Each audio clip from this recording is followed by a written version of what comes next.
What are your top priorities as a candidate for the school committee? I'm very happy to be here today and answer these questions so that the community can get to know me better.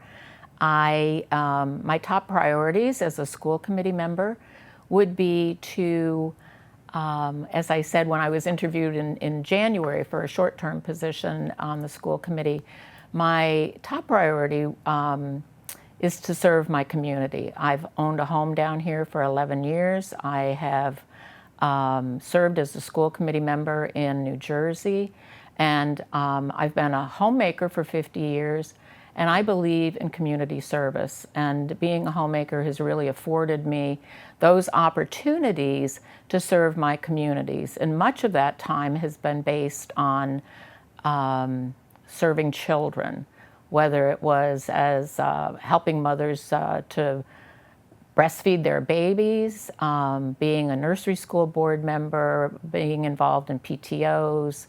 I served as a school board member for a number of years in New Jersey, and I believe in community service, and I believe it's an opportunity to give back to the town that I live in. I've been a resident here for full-time resident for 2 years now, and I love Plymouth and I love children. I am dedicated to offering the absolutely best opportunities for our students, no matter what their gifts or their talents or their abilities are. I think we need to enhance those, help the children understand what their gifts and their abilities are so that they can be productive citizens in our country. I would also like to see a love of Plymouth and Plymouth's founding be taught to our children so that they understand what a wonderful place this is, the amazing history that we have here in Plymouth, the story of the Pilgrims and their great sacrifices that they made to come to this place, and just the wonderful things that they provided. They came for religious freedom. And unlike Jamestown, they came not as a business venture, but they came for religious freedom to America. And we are blessed because of their sacrifices that they made.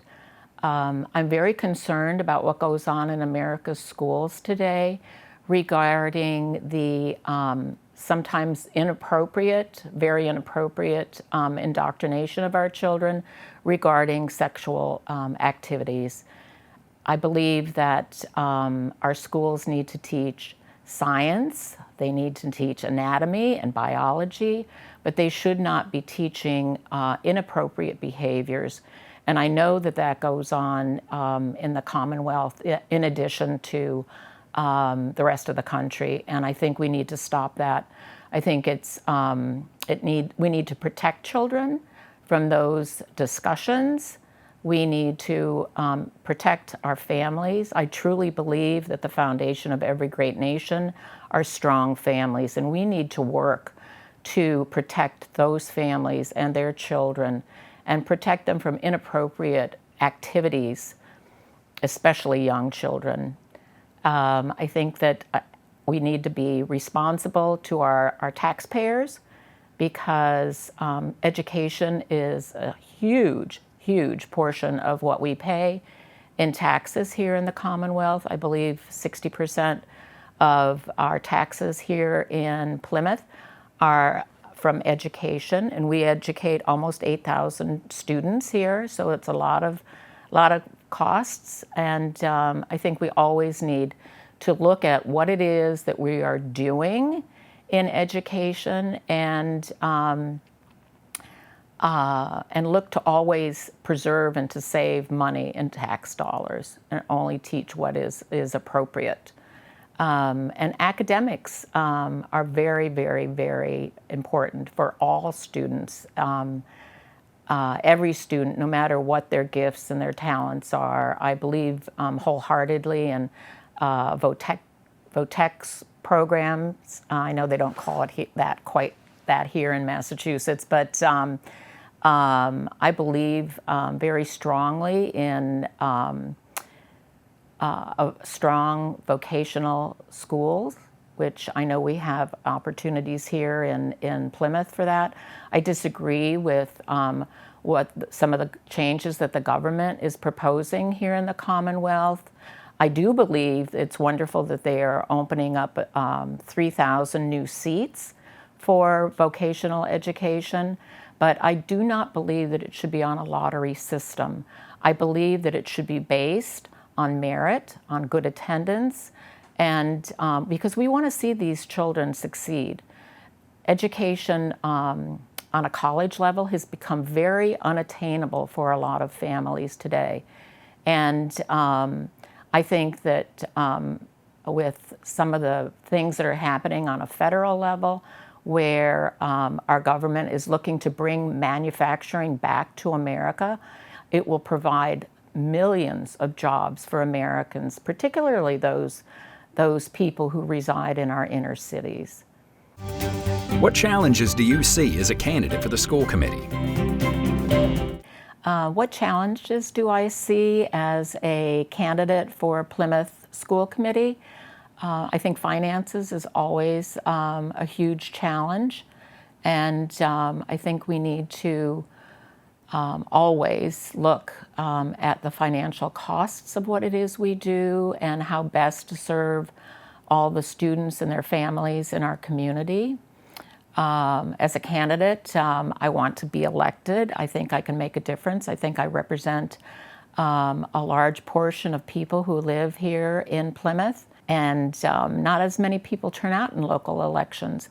I think people need to be a little more involved in elections, particularly the local elections, because so much of what happens is determined on a local level. And I just believe that that's a goal of mine, is to get elected. I have been an elected school board member in New Jersey for a number of years. I served a total of 12 years. And during that 12 years, I served as a board member on an elementary school board for 12 years. I was also elected to a junior-senior high school board where I served 4 years.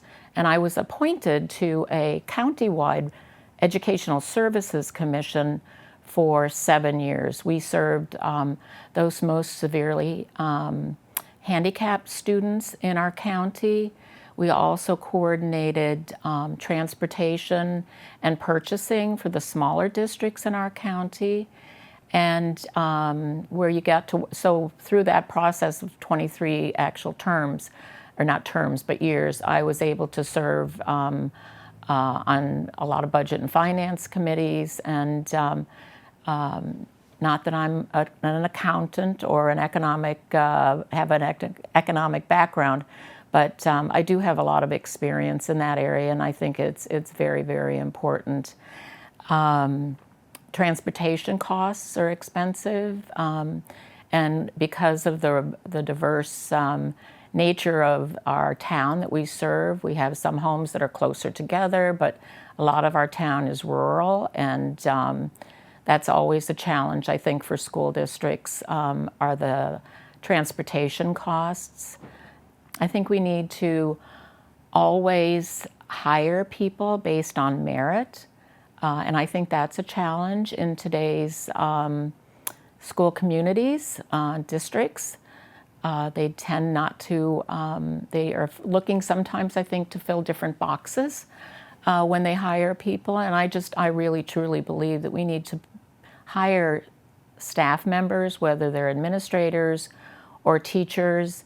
They need to be hired on their merit, their love of the subject matter, and their ability to share that and instill an excitement in their students, and a knowledge of their topic, whatever it is. I love school sports. I think they're a very, very important part of children's experience, whether it's in middle school or high school.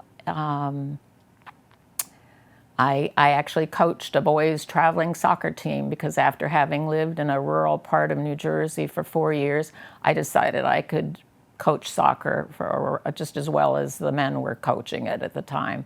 And I was happy to announce that for the first time that those students those kids that I had the opportunity to coach actually had a very competitive team by the time they were juniors in high school, and that was the first time ever. Not that they didn't have children who were good athletes, but they just didn't have the foundation. And foundations, as we know, are very, very important, very important. What opportunities do you see as a candidate for the school committee? I believe America's at a crossroads, and I think that the American people spoke in the last election that they weren't necessarily happy with how our nation was going as a country. And there's so many changes that are occurring, good things, I believe. And one of them will provide more job opportunities for our graduates. I believe that many well-paying jobs will come home to America. Unfortunately, we gave a lot of those jobs away, and it's been devastating to especially our inner cities. I believe that this will open up more and more opportunities for the technological side of studies. I think that these jobs that are coming home to America, whether it's pharmaceutical or manufacturing more cars in America, the energy sources that we provide to our citizens, I believe will be exciting and be challenging for our schools to prepare their students for these changes that are going to be taking place in their world. We want them to be the best prepared students in the Commonwealth of Massachusetts. I think we have an opportunity here, talking a little bit about our buildings. I know two of the schools, the oldest schools in Plymouth, will be studied over the course of, I believe, the next year to determine what's the best course of action for the school committee and the select board and the citizens to have input into that process, and whether it's to renovate, whether it's to consolidate, whatever choice or selection that is recommended and the school committee takes. I've been involved in a library board it wasn't even a renovation, it was a gift to the town that I lived in, and we accepted that gift and we renovated it, and we turned it into a much larger library facility in the town that I lived in New Jersey. I also was involved with a junior-senior high school decision to add on to the building and to keep those 7th and 8th graders out of the hallways with the high school level students. Turned out to be a good move. We needed the space, number one, and 7th and 8th graders don't always need to be mixing with the high school kids. Sometimes they say that it lowers the behavior of the high school students.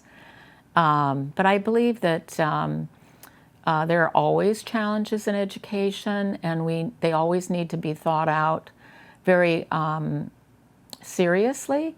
And some of that can be, spelling programs. It can be reading programs. It could be science and how we are meeting the demands of a changing world. There have been lots of discussion, if you have been following the news on the Cape, about a problem with one of the wind turbines there, and how a blade came off and how devastating it's been to the environment there.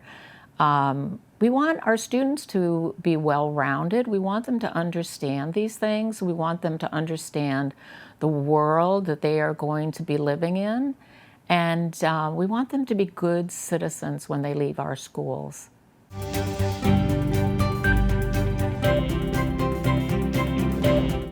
In my closing remarks, I would like to thank the people of Plymouth for this wonderful place. I absolutely love living in Plymouth. I love the geographical diversity that we have here, the farms, the pinelands, the beaches, and I love the history. I love the history of our pilgrims and the founding of our nation. I believe that it's a very special place and offers a wonderful opportunity for the people who live here. We have a wonderful school system, and I would like to be a part of providing the best possible education for all our students, no matter their abilities, no matter their gifts, their talents, their dreams, help those children achieve their dreams. I do believe that I have great concerns about what is being done across America today, be it revisionist history. I think that we do a great disservice to students when we teach them that America is not a great land, the most blessed land to live in, with so many opportunities where anyone, they say, can grow up to be president. And I just believe we need to instill that love of country in our children. I believe that each and every one of them is unique and special. They're created by God. They are very diverse in their abilities. You know, even siblings. You know, I have 3 children. I have a teacher. I have a nurse, and I have a furniture and cabinet maker, raised by the same parents, but created very differently. And we need to appreciate that in our children. And treat each child as a special gift, you know, that's been entrusted to us. I think, as I've said before in this interview, that a lot of changes are happening in America. I would like to see more peaceful dialogue before or between the people who are maybe different political parties, or Christians and maybe unbelievers. And I think that we have that opportunity to unite around this great land and its history, the opportunities that are afforded to us that people around the world would love to have, but they don't have, because this land is special. And I just hope and pray that people will take these things into consideration and we can come together, work together. I am a unifier. I believe in diverse opinions about things, but I think we need to respectfully be able to discuss these things that make us different and where we stand on these positions. And I think I have that experience. I know I have that experience. I have worked as a school board member. I've been a library board of trustee. I've been an election commissioner. I've served for 8 years as a Republican state committee woman in the 2nd Suffolk and Middlesex District. I volunteer in crisis pregnancy center work and pregnancy resource centers. I think I bring a lot. I think I will represent a large portion of the community, and I think we need that representation on the Plymouth School Committee at this time and in this place. And I want you to know that this is a decision that I didn't come to easily. I'm a 76-year-old grandmother at this point in time, but I believe that I still have a lot to give to my community and especially to the children of this town. I would appreciate your vote on or before May 17th, and I look forward to serving on the Plymouth School Committee. Thank you.